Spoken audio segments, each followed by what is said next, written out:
دماغ میں شک تھا، حالانکہ حضور میں کوئی شک نہیں۔ ایک دن آگے کہنے لگا کہ بتائیے میری مٹھی میں کیا ہے؟ تو نبی پاک صلی اللہ تعالی علیہ وسلم نے فرمایا اگر میں نے بتا دیا، کہنے لگا اگر آپ نے بتا دیا تو میں کلمہ پڑھ لوں گا۔ حضور نے فرمایا میں نے بتا دینا ہے پر تو نے کوئی نہیں پڑھنا، میں بتا دینا ہے۔ کہ بتائیے، تو حضور نے فرمایا چل سودا کر لیتے ہیں، اگر جو تیری مٹھی میں ہے وہی بتا دے پھر تیرا کیا خیال ہے؟ تو نبی پاک صلی اللہ تعالی علیہ وسلم نے کہا کیا بھائی ابو جہل کی مٹھی میں؟ تو اس کی مٹھی میں کنکر تھے، کنکروں نے کلمہ پڑھنا شروع کر دیا۔ جب کنکروں نے کلمہ پڑھا، پتھر تھے وہ، انہوں نے کلمہ پڑھا۔ ابو جہل نے وہ کنکر زمین پہ پھینکے، کہنے لگا اوہو تیرا جادو تو پتھروں پہاڑوں پہ بھی چلتا ہے۔ اب جملہ کہنے لگا ہوں سمجھ لینا، ابو جہل گوشت کا آدمی تھا، کنکر پتھر تھے، پتھر کلمہ پڑھ گئے۔ گوشت پوشت کا آدمی تھا پر کلمہ، کیونکہ یہاں کیا تھا؟ شک، اس نے آگے نہیں بڑھنے دیا۔ گوشت پوشت کا شخص ہو کے پتھروں سے آگے نکل نبی پاک صلی اللہ علیہ وسلم کی خدمت میں آیا۔ بلکہ وہ جو یہودی والی روایت ہے اس کے پس منظر میں بھی بعض محدثین نے لکھا ہے، اس کو بھی اسی نے بھیجا، کہنے لگا جاؤ نبی پاک سے جا کے کہو اگر وہ درخت آپ کا کلمہ پڑھے تو میں بھی پڑھ لوں گا۔ درخت، اب درخت ہوتے تو جاندار ہیں پر کلمے تو کوئی نہیں نہ پڑھتے۔ درخت سے بھی تو انسانوں سے کلمہ پڑھنے کی بات، اگر درخت پڑھے تو میں پڑھ لوں گا۔ نبی پاک صلی اللہ علیہ وسلم دور بیٹھے تھے، درخت دور تھا، اور امام سیوطی علیہ رحمہ نے لکھا ہے درخت بھی کیکر کا تھا۔ نبی پاک صلی اللہ علیہ وسلم نے فرمایا اس یہودی سے کہ تو جا کے درخت کو کہہ کہ تجھے نبی پاک بلاتے ہیں۔ فرمایا میں گیا تو پھر تم نے کہنا جادو کر کے بلایا ہے۔ احتیاط بھی کی، ہر چیز آنکھوں کے سامنے رکھی، تو جا کے کہہ کہ تجھے بلاتے ہیں۔ وہ بندہ گیا، جا کے کہنے لگا، اور امام سیوطی نے اس کو لکھا ہے، کہنے لگے اس نے نبی پاک کا نام بھی نہیں لیا، کیونکہ ابو جہل اینڈ کمپنی کو پتا تھا کہ مصطفیٰ کے نام میں بھی بڑی برکت، خالی نام بھی نہیں لیا۔ کہنے لگا درخت وہ جو سامنے بیٹھے ہیں نا وہ تجھے بلا رہے، نام نہیں لیا حضور کا، وہ جو سامنے بیٹھے ہیں نا، جاءت لدعوتہ الاشجار ساجدۃ۔ امام بوصیری کہتے ہیں درخت آیا اور سجدہ کرتا ہوا، زمین چیرتا ہوا آیا۔ کس طرح آیا؟ پہلے آگے جھکا، پھر پیچھے جھکا، دائیں جھکا، بائیں جھکا۔ یہاں بھی لکھنے والوں نے لکھا ہے کہ وہ نہ درخت اپنی جڑیں اکھیڑ رہا تھا، جب چلنا تھا نا اس نے حضور کی طرف آنا تھا تو آگے دائیں بائیں ہوا، جڑیں اکھیڑ رہا تھا۔ لیکن ہمارے استاد جب ہمیں یہ روایت پڑھایا کرتے تھے تو کہتے تھے جڑیں نہیں اکھیڑ رہا تھا، جب اس نے سنا مجھے نبی پاک نے بلایا تو اسے وجد ہو گیا تھا، وہ جھومنے لگ گیا تھا، جھوم رہا تھا، حضور نے مجھے بلا لیا، جاءت لدعوتہ الاشجار ساجدۃ۔ تو درخت آیا، اس نے آ کے نبی پاک کو سجدہ کیا، لکڑی کا بنا ہوا درخت ہے، سجدہ کیا۔ سجدہ کرنے کے بعد درخت اٹھا اور اٹھ کے اس نے نبی پاک کا کلمہ پڑھا۔ وہ جس کو ابو جہل نے بھیجا تھا نا یہودی، وہ درخت کی حالت دیکھ کے کلمہ پڑھ گیا، وہ کلمہ پڑھ گیا، لیکن یہی بے ایمان کہنے لگا ہوئے ہوئے ان کا تو درختوں پہ بھی جادو چلتا ہے۔ لا ریب فی، شک قرآن پاک میں، لیکن اگر بندے کے دماغ میں ہو اس کا علاج ہے کوئی، ادھر ہی شک بیٹھ جائے۔ میں سادی مثال دیتا ہوں کہ سامنے دیوار صاف ہو لیکن گرد اگر آئینے پہ پڑی ہو، دیوار صاف کرنی چاہیے کہ اینک کا شیشہ صاف کرنا چاہیے؟ ساری زندگی لوگ دیوار صاف کرتے گزار دیتے، ساری زندگی تراش خراش کرتے گزار، اپنی مرضی کی پینٹنگ کرتے گزار دیتے ہیں، پر اپنی آنکھ کی پتلی صاف نہیں کرتے، آنکھ کی پتلی صاف نہیں کرتے۔ کسی نے حضرت رومی سے کہا تھا حضور دنیا میں کوئی اچھا ملتا نہیں، فرمانے لگے تھوڑا رونا شروع کر تاکہ تیری پتلیاں وضو کر لیں، وضو کر لیں، وہ انہیں پتہ چل جائے کہ کتنے صاف ستھرے لوگ دنیا میں پائے جاتے ہیں۔ ابو جہل پھر آ گیا، کہنے لگا اگر آپ چاند کے 2 ٹکڑے کر دیں تو میں کلمہ پڑھنے کو تیار۔ اچھا یہاں بھی بڑی مزے کی بات ہے، اللہ نے پہلے کہہ دیا نبی پاک کو کہ ان الذین کفروا سواء علیہم انذرتہم ام لم تنذرہم لا یؤمنون۔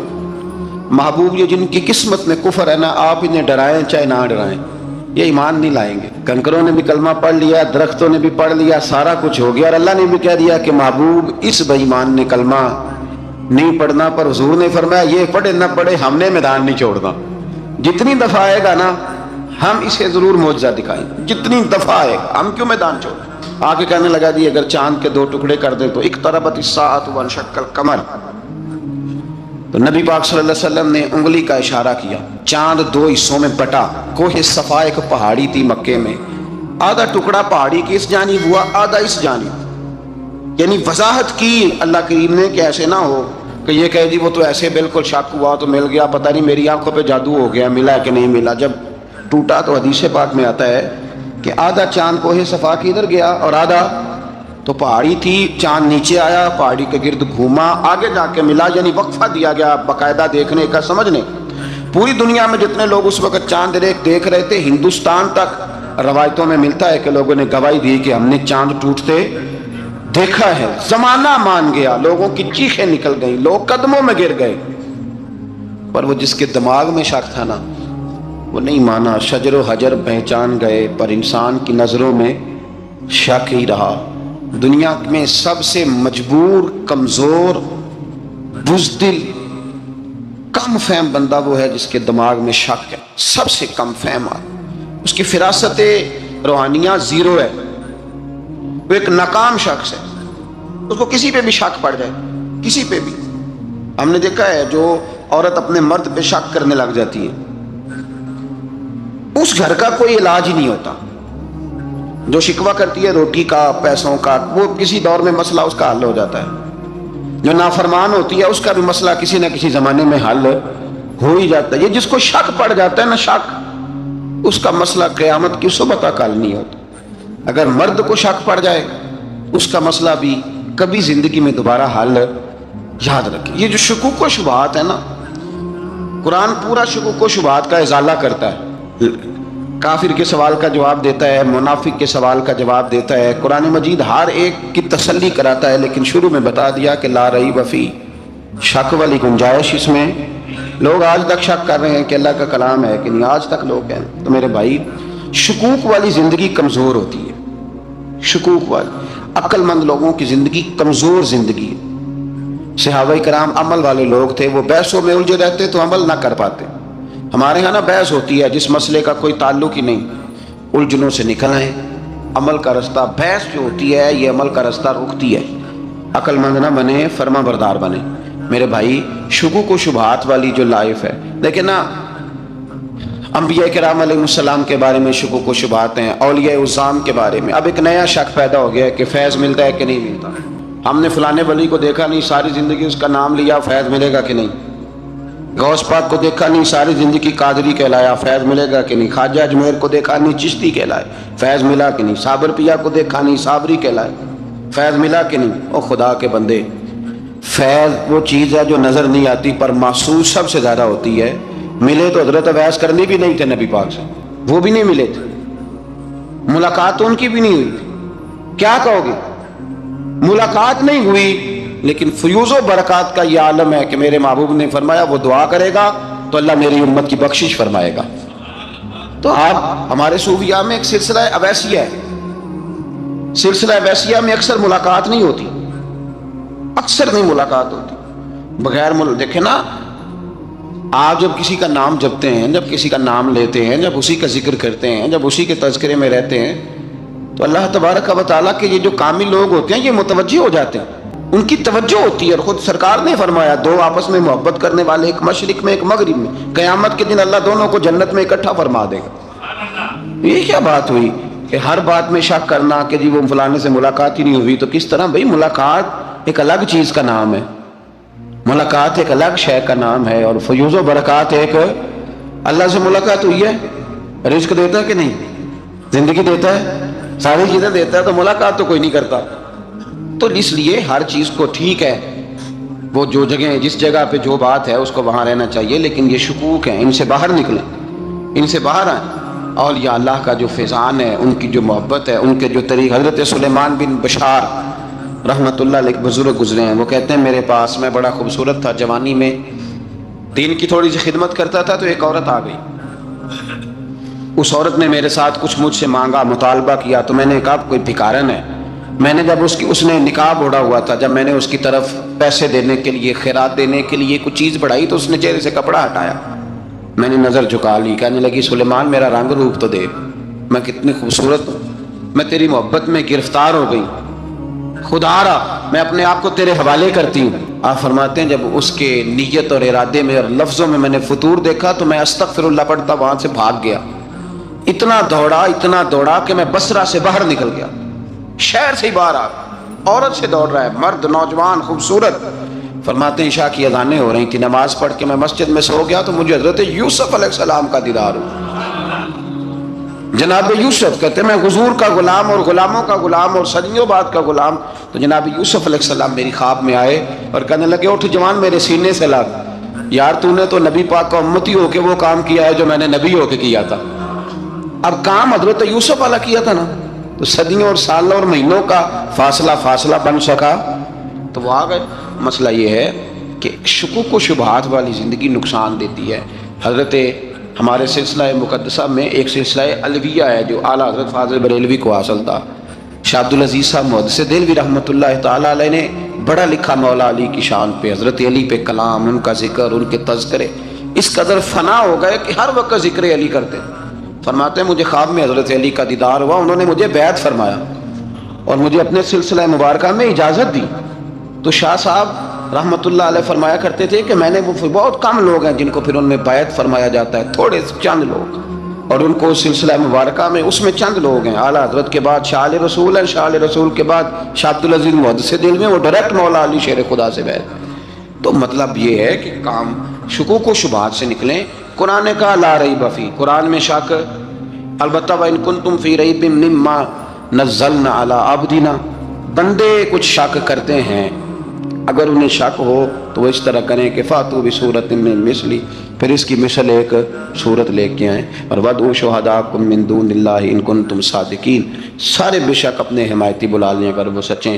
شک والی دنیا سے باہر نکل آئیں, حقیقت والی دنیا کو قبول کریں. شکوک و شبہات کا ازالہ نہیں ہوتا. شک دوسرے شک کو جنم دیتا ہے, نقص دوسرے نقص کو جنم دیتا ہے, غلطی دوسری غلطی کو جنم دیتی ہے. اور انسان جب تک شکوک, میں نے آپ کو کہہ دیا کہ ہر گھر بس سکتا ہے, ہر گھر, ہر عورت کے صحیح ہونے کی امید ہوتی ہے, پر جس بی بی کو اپنے خاوند کے کردار پہ شک ہو وہ بی بی کبھی مطمئن نہیں ہوتی. ہر گھر بس جاتا ہے, لیکن جس خاوند کو اپنے بیوی کے کردار پہ شک ہو جائے اس کا کبھی اس کے ساتھ سلوک مخلصانہ. شکوک والی زندگی بیماروں کی زندگی ہے. شکوک والی زندگی بیماروں کی زندگی, کمزوروں کی زندگی, بزدلوں کی. اس لیے حقیقت والی چیز جب تک آپ کے پاس کوئی چیز کلیئر ہو کے نہیں آتی. شریعت اسلامیہ نے بہتان کی سزا رکھی ایسی کوڑے, پتہ ہے آپ کو, جس نے ایسے ہی بہتان لگا دیا, دلیل ہی کوئی نہیں, ایسے ہی کہہ دیا کہ جی وہ مجھے شک ہے جی انہوں نے ایسے کیا, فرمایا اسے کوڑے مارو. شک کی بنیاد پر بہتان ترازی کرتا ہے, کوڑے کی سزا رکھی, 80 کوڑے مارو اس ظالم. یہ شک کر رہا ہے اس کو جب اس کے پاس دلیل ہی کوئی نہیں. یہاں بڑے بندے ہیں بات کر دیتے ہیں, کہتے ہیں جی وہ ایسا ہوا ہوگا, میں نے ایسا دیکھا تھا, ہوگا, کیا تھا, ممکن ہے. تو یہ شکوک ہے. اس شکوک, یہ سامنے والے کا کچھ بھی نہیں بگڑتا, اس بیچارے کا کیا بگڑنا ہے. یاد رکھیں بڑی خوبصورت بات یہاں حضرت عبداللہ ابن مسعود کی, آپ فرمایا کرتے تھے جب کسی بندے پر بندے شک کرتے ہیں اور ناجائز شک کرتے ہیں, اللہ اس کی عزتوں میں اضافہ فرما دیتا ہے, اللہ اسے شان عطا کرتا ہے. اپنی زندگی کو بیماریوں سے نکالنے, یہ روحانی بیماری ہے شک, اس سے باہر آنا. یہ ظلم ہے. اولیاء پہ بھی شک, صوفیاء پہ بھی شک, علماء پہ بھی شک, ہر بندے پہ شک, کوئی صحیح نہیں, سارے غلط, میں اکیلا صحیح. اس شک سے باہر آ جائیں.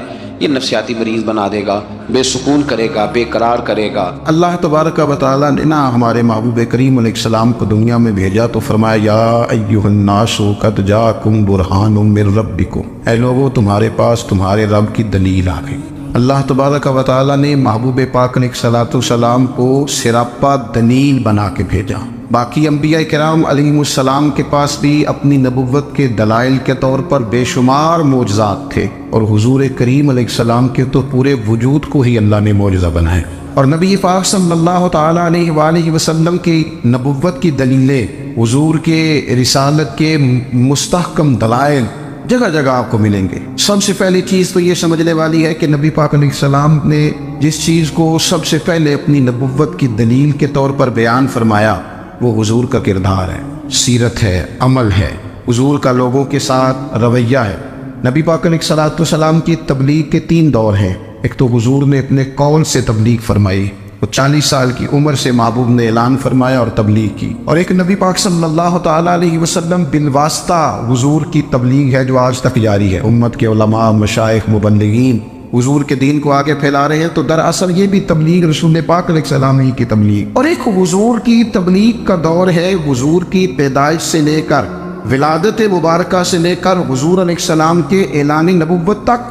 اس دوران نبی پاک نے جو تبلیغ فرمائی ہے وہ اپنے کردار سے معاشرہ جو بڑا میلا کچیلا گدلا ہو چکا تھا، جس کے اندر سراسر مادہ پرستی کا زور تھا، جس کے اندر لوگ انسانوں کی خرید و فروخت کرتے تھے، جس کے اندر بیٹیوں کو زندہ دفن کر دیتے تھے، جس کے اندر جو آدمی جتنا زیادہ مضبوط ہوتا تھا اتنا زیادہ لٹیرا بن جاتا تھا، اس معاشرے کے اندر رسول کریم علیہ السلام نے 40 سال گزارے، اور اس طرح گزارے کہ جو بیگانے بھی تھے وہ بھی کہا کرتے تھے یہ صادق ہے، یہ امین ہے۔ اور جب حضور نے اعلان نبوت کیا تو فرمایا، یہ قرآن مجید کے لفظ ہے، فرمایا فَقَدْ لَبِثْتُ فِيكُمْ عُمَرًا مِّن قَبْلِهِ أَفَلَا تَعْقِلُونَ، میں تمہارے بیچ عمر کا ایک حصہ گزار چکا ہوں، تمہیں عقل نہیں ہے، شعور نہیں ہے۔ نبی کریم علیہ السلام نے اپنے کردار کو، اپنے عمل کو اپنی نبوت کی دلیل کے طور پر بیان فرمایا۔ وہ تو حضرت حلیمہ بھی فرماتی ہیں نا، جب میں نبی کریم علیہ السلام کو اپنے گھر لے گئی تو میرا اپنا بچہ بھی دودھ پیتا تھا، 2 میرے بیٹے ہو گئے، ایک میری یہ نسلی اولاد اور حضور میری رضائی اولاد۔ تو کہتی ہے جب میں کریم محبوب علیہ السلام کو اپنے سینے سے لگاتی تھی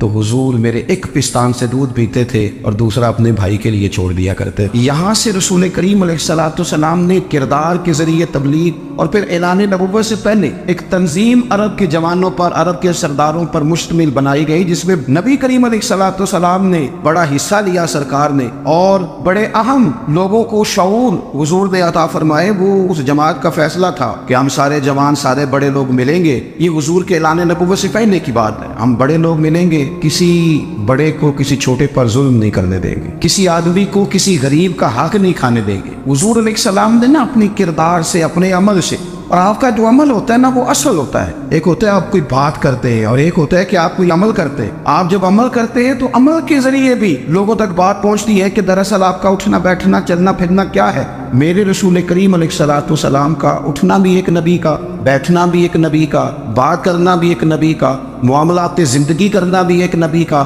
لین دین کرنا بھی ایک نبی کا۔ ایک شخص کہتا ہے میں نے اعلان نبوت سے پہلے حضور علیہ السلام سے کوئی چیز خریدی تھی اور میں نے عرض کیا تھا آپ یہاں تشریف رکھے، میں پیسے لے کے آتا ہوں، میں 3 دن کے بعد آیا۔ دیکھو یہ بات کرنی کتنی آسان ہے، بولنی کتنی آسان ہے، پر 3 دن یہاں میرے بھائی کو کسی شخص کو 2 گھنٹے انتظار کرنا پڑ جائے تو لوگ کہتے ہیں الانتظار وشد من القتل، یہ تو قتل سے زیادہ تکلیف والا معاملہ ہے، منتظر رہنا کسی کا۔ کہتے 3 دن کے بعد میں آیا تو میرے رسول کریم وہیں تشریف فرمایا، بس اتنا فرمایا یار تم نے مجھے بڑی تکلیف میں ڈال دیا، 3 دن ہو گئے یہاں رکے ہوئے۔ تو حضور نے اپنے کردار کو، اپنے عمل کو، اپنے معاملات کو سب سے پہلے اپنی نبوت کی دلیل کے طور پر پیش کیا۔ اسی نے کیا خوب کہا تھا کہ جو تیری جان کے دشمن ہے وہ بھی کہتے ہیں، بظاہر تو آئے ہیں نا ہجرت کی راہ جان لینے، لیکن امانتیں حضور کے گھر میں رکھی ہوئی ہیں، امانتیں کاشانہ نور پہ پڑی ہے۔ وہ جو تیری جان کے دشمن ہے وہ بھی کہتے ہیں کہ امین تو ہے اور صداقت کی آبرو تو ہے۔ تو پہلے کردار، پھر دوسری بات، اللہ تعالیٰ نے اپنے محبوب علیہ السلام کو اپنا مطلق نائب بنا کر، اپنا محبوب اعظم بنا کر، ویسے ہی سارے انسانوں کے بارے میں کہا وَإِذْ قَالَ رَبُّكَ لِلْمَلَائِكَةِ إِنِّي جَاعِلٌ فِي الْأَرْضِ خَلِيفَةً، میں زمین میں اپنا نائب بنانے والا ہوں۔ لیکن حضور علیہ السلام تو محبوب ہے نا، حضور کی نیابت تو محبوبیت کے درجے پر فائز ہے۔ تو رسول پاک کو رب کریم نے اس طرح کا بنا کے بھیجا کہ حضرت عبداللہ ابن رواحہ رضی اللہ تعالیٰ عنہ بیان فرماتے ہیں کہ اگر حضور کوئی معجزہ نہ بھی دکھاتے، نبی کریم علیہ السلام سے کوئی اعجاز لوگ نہ بھی دیکھتے، تو محبوب کا تو چہرہ ہی اس طرح کا تھا، لوگوں نے دیکھتے جانا تھا اور کلمہ پڑھتے جانا تھا۔ لیکن باوجود اس کے میرے رسول پاک کا اعجاز یہ ہے، کمال یہ ہے کہ حضور کبھی اشارہ کر دیں تو چاند 2 ٹکڑے ہو جائے، کبھی دعا مانگ دیں تو ڈوبا ہوا سورج واپس آ جائے، کبھی محبوب گزرنے لگے تو پتھر آپ پر سلام پڑے، کبھی حضور پہاڑ پر چڑھ جائے تو پہاڑ وجد میں آ کر جھومنے لگے، محبوب کا کبھی نماز پڑھاتے ارادہ بن جائے تو اللہ تعالیٰ قبلے کا رخ ہی تبدیل فرما دے۔ کیا خوبصورت سوچ ہے اور کیا نظریہ دیتے ہیں بریلی کے امام، فرماتے اجابت کا جوڑا عنایت کا صحرا دلہن بن کے نکلی دعائے محمد، اور اجابت میں جھک کر گلے سے لگایا بڑی ناز سے جب دعائے محمد۔ دیکھو خدا کی رضا چاہتے ہیں، دو عالم خدا چاہتا ہے رضائے محمد صلی اللہ تعالی علیہ وسلم۔ اور ایک مقام پہ فرماتے ہیں نائب دست قدرت پہ لاکھوں سلام، نائب دست قدرت پہ لاکھوں سلام۔ تو اللہ تعالیٰ نے نبی پاک صلی اللہ تعالی وسلم کو جو اعجاز۔ پھر ایک اور بات، حضور امی ہے، دنیا میں آ کر محبوب نے کسی سے پڑھا ہی نہیں، میرے محبوب نے جتنا پڑھا ہے رب کریم سے ہی پڑھا ہے۔ الرحمن علم القرآن خلق الانسان، رحمان نے قرآن سکھایا پھر انسان بنایا۔ اللہ تبارک و تعالیٰ کی بارگاہ کرم سے حضور نے لیا. رسول کریم امی ہے, یہ بھی حضور کی نبوت پر ایک بڑی دلیل. دیکھو ایک ہوتا ہے کوئی آدمی بچپن سے کسی چیز سے شغف رکھے اور جب اس کی عمر بڑی ہو جائے تو کہتے ہیں اس کا تجربہ بڑا ہو گیا. یہ پہلے کچھ شعر کہتا تھا, کوئی ادبی جملہ کہتا تھا, تو اب اس کی یہ کام کرتے کرتے عمر بڑی ہو گئی ہے تو رسوخ حاصل ہو گیا. 40 سال کی عمر مبارک تک نبی کریم نے ایک شعر بھی نہیں کہا. حضور علیہ الصلوۃ والسلام نے کبھی کوئی ایسی بات, ویسے تو حضور کی ہر بات حکمت والی, لیکن جس کو عرب کے لوگ اپنے لہجے میں شاعری یا اپنے لہجے میں ادب کہتے تھے, وہ حضور نے بیان نہیں فرمایا. لیکن جب 40 سال کی عمر میں اعلان نبوت کیا تو پھر بڑے بڑے فصیح و بلیغ, بڑے بڑے سیانے طفیل بن عمر کہتے ہیں کہ اس شخص کو بھی میں نے دیکھا جسے بڑا ناز تھا اپنی فصاحت اور بلاغت پر, اور جب وہ حضور کے پاس آیا اور اس نے آ کے کچھ باتیں کی تو محبوب خاموشی سے سنتے رہے, اور جب وہ چپ کر گیا تو میرے کریم نے صرف سورہ فاتحہ پڑھی. کبھی اٹھتا تھا, کبھی بیٹھتا تھا, کبھی غور کرتا تھا, کبھی دائیں جاتا تھا, کبھی بائیں جاتا تھا. پھر کہنے لگا بتاؤ نا کلام کس کا ہے؟ فرمایا اس رب کا, اس رب کا, اس رب کا جس کا میں رسول بن کے آیا ہوں. نبی کریم صلی اللہ تعالیٰ علیہ وسلم امی ہے, لیکن حضور نے کائنات کے رازوں سے پردے ہٹا دیے. نبی کریم نے جینے کے سلیقے بتا دیے. حضور نے ہر شخص اس کے مقصد حیات سے آگاہ کر دیا. نبی کریم علیہ السلام نے وہ فلسفہ حیات بیان کیا کہ لوگوں کو صرف جینے میں ہی مزہ نہیں آیا, مرنے میں بھی مزہ آنے لگا. لوگ آگے بڑھ بڑھ کے جانیں پیش کرنے لگے, اپنی اولادیں قربان کر, جو فلسفیوں سے کھل نہ سکا اور نکتہ بروں سے حل نہ ہوا, وہ راز ایک طیبہ والے نے بتلا دیا چند اشاروں میں. محبوب کریم امی ہیں, لیکن حضور نے اس طرح دنیا کو سکھایا, اس طرح دنیا کو پڑھایا, اس طرح حضور نے علم کے چراغ اور دیپ روشن کیے کہ قیامت تک جسے روشنی ملے گی نا, اسے صرف دروازہ مصطفیٰ سے ملے گی, اسے رسول کریم علیہ السلام کے در دولت سے ملے. کچھ لوگوں نے کہا کہ اپنے پاس سے آیات بنا کے لاتے, اپنے گھر میں بیٹھ کے دعوے کر لینا تو کوئی مشکل کام نہیں نہ ہوتا, سارے لوگ ہی کر لیتے. بلکہ وہ ہمارے ایک بزرگ کہا کرتے تھے, خیالی پلاؤ پکائیے کہ وہ کدے بھی کاٹ نہ پائیے, کیونکہ کون سا پیسوں کا ڈال رہے ہیں, زیادہ ڈالیں آپ اور زیادہ ڈالیں. بہت سارے لوگ ہیں آج بھی, کچھ لبرل ہیں بیچارے, کچھ دین بیزار طبقہ ہے, وہ کہتے ہیں جناب ہمیں تو جدید باتیں بتائیں, ہمیں تو نئے اسلوب کے مطابق لے کے چلے, ہمیں تو او بھائی سن.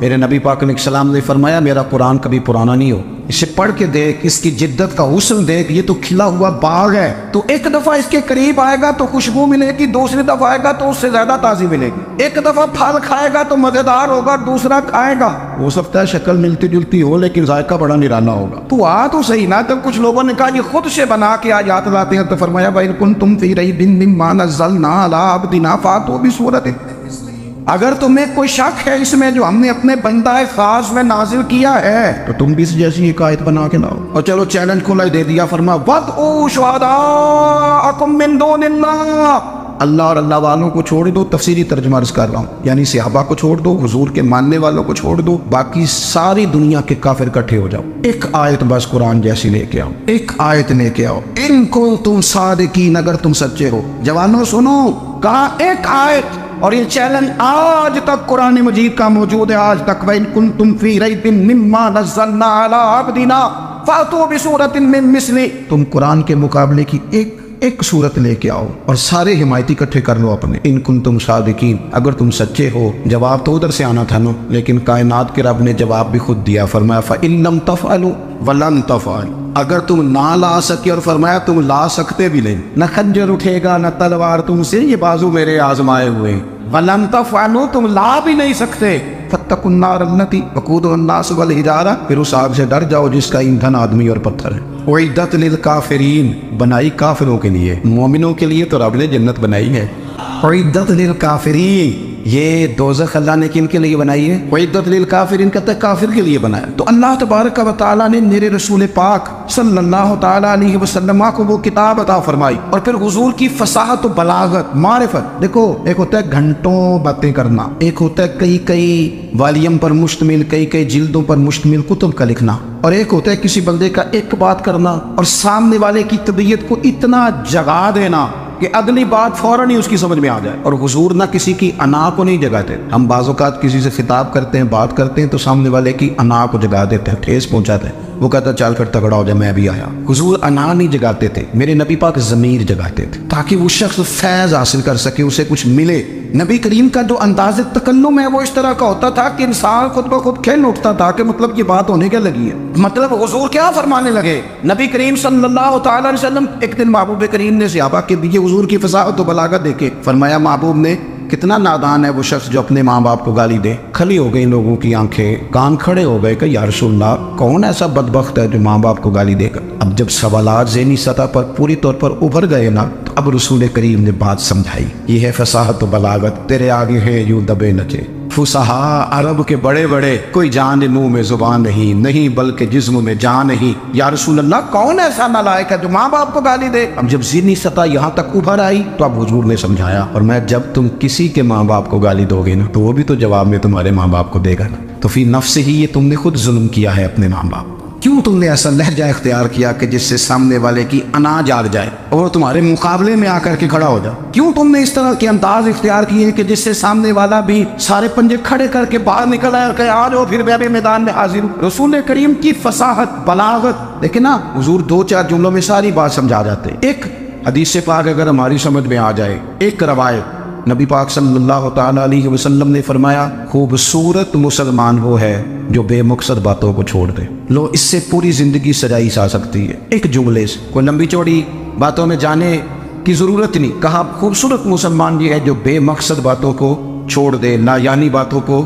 کیا کہتے ہیں ہمارے دیہات کے لوگ, جڑے پنڈ جانا نہیں اودا راہ پوچھنے دی. لیکن آج کل لوگ باز آندے یعنی جس بات کا بالکل تعلق نہیں نا وہ بات بھی کرتے جاتے ہیں, جس کا شعبہ ہی نہیں وہ بھی چھلانگ لگا کے اس میں آ جاتا ہے. ہم اپنا وقت ضائع کرتے, اپنی صلاحیتیں ضائع کرتے, اپنا نقصان کرتے. ہم اپنا کام صحیح کر کے نہیں کرتے اور دوسری ساری دنیا کو ٹھیک کرنا چاہتے ہیں. او بھائی آپ جس جگہ جس شعبے سے تعلق رکھتے ہیں آپ اپنے معاملات میں مضبوطی پیدا کریں. حضور نے اپنی فصاحت کے ساتھ بلاغت کے ساتھ لوگوں کو قائل کیا, اور قرآن مجید کی تاثیر کا یہ اثر میرے کریم رسول نے دکھایا کہ رات کو جب حضور بیٹھ کے قرآن پاک پڑھتے تھے نا, جب یاسین والے نبی خود یاسین کی تلاوت کرے, جب طٰہٰ والے محبوب خود طٰہٰ کی تلاوت کرے, غور کرو نا جب مدثر والے محبوب خود ان جملوں کو ادا کریں, یعنی